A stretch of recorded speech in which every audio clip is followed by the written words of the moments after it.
Hello YouTube, Vlogger Near Trans here, and this week I've found another problem with the already falsified biblical flood. Someone else has probably pointed this out already, but I thought I'd talk about it here. The new problem I've found with the flood relates to the volcano that the Ark apparently ran aground on, Mount Ararat, or Mount Judy.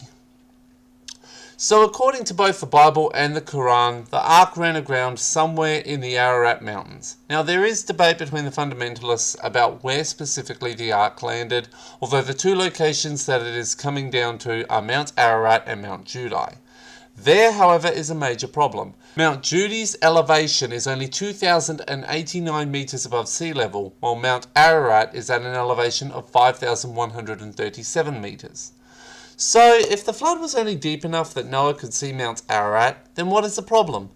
Well, there are a lot of mountains and volcanoes that are taller than Mount Ararat, and even more that are taller than Mount Judy, including Mount Ararat itself.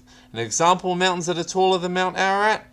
How about every single mountain in the Himalayas except one? Gokari. In addition, Mount Ararat isn't even the tallest mountain/volcano in the Middle East. That honour goes to Mount Damavand at 5,610 meters elevation. So here's a question.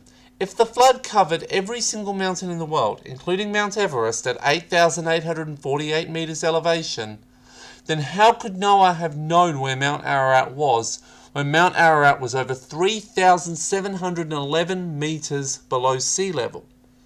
He can't, and here's why. The big reason why it would have been impossible for Noah to be able to see Mount Ararat if the flood covered every single mountain on Earth, including Mount Everest, is because light can't penetrate water below about 1,000 meters. So if you're below 1,000 meters, the water would be pitch black.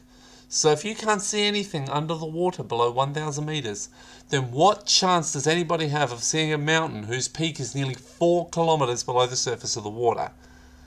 And if the flood only went high enough that Noah could see Mount Ararat's summit, this completely flies in the face of one of the evidences for the global flood with the fossils at the summit of Mount Everest.